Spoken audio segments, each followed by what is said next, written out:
3 مارچ 1924 کو ہم یتیم ہو گئے تھے.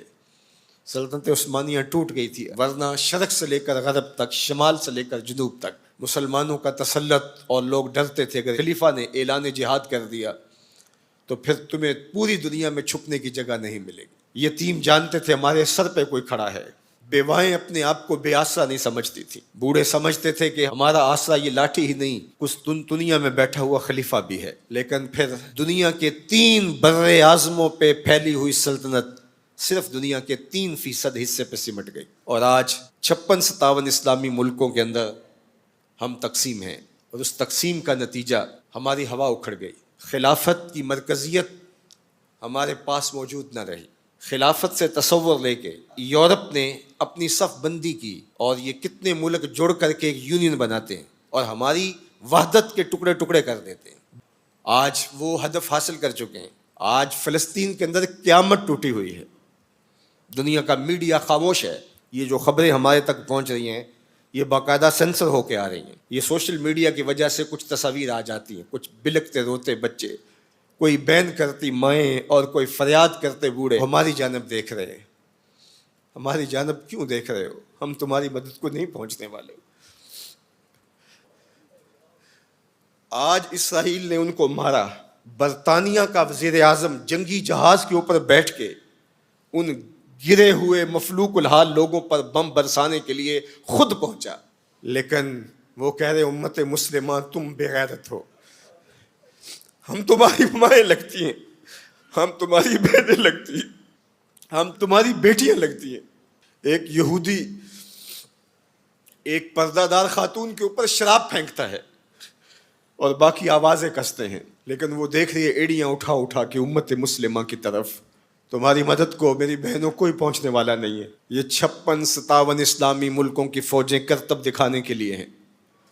ہمارے میزائل سسٹم، ہمارے اسلحہ جات، ہمارے ٹینک، ہماری توپیں، ہمارا ایٹم بم تمہارے کام نہیں آئے گا. تمہیں مرنا پڑے گا، سسک سسک کے مرنا پڑے گا.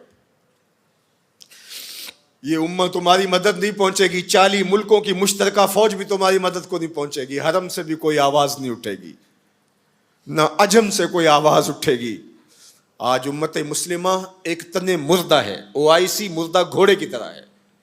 بیت المقدس کے ایک کونے کو آگ لگی تھی تو یہ OIC بنی تھی، اور آج پورے فلسطین کو آگ نے اپنی لپیٹ میں لے لیا ہے. وہاں یتیم ہی یتیم فریادیں کر رہے ہیں، وہاں بیواؤں کی سسکیاں ہیں.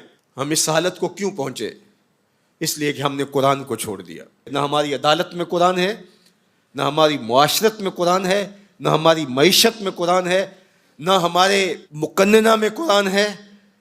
آج قرآن صرف 2 جلدوں میں بند کر کے ہمارے طاق پہ سجا ہوا ہے. آج کسی کو کوئی کہیں سے نکال دے تو دوسرا ملک نیشنلٹی دے دیتا ہے، اس کو شہریت دے دیتا ہے.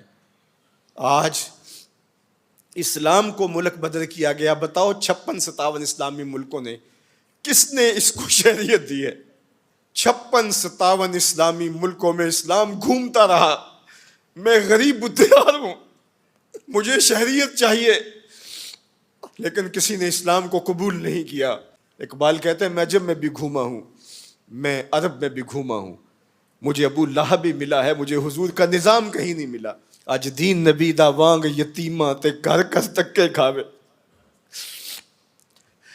اے فلسطین کے یتیموں تم اکیلے یتیم نہیں ہو. اس وقت اسلام بھی غریب الدیار ہے، اس کا کوئی وطن نہیں ہے. آج اسلام اپنے نظام کے ساتھ کہیں موجود نہیں ہے، اور یہ پستی اور یہ زبوحالی، یہ ذلت، یہ نکبت، یہ رسوائی ہمارا مقدر کیوں نہ ہو. قرآن سے دوری کے نتیجے میں رسوا ہو گئے.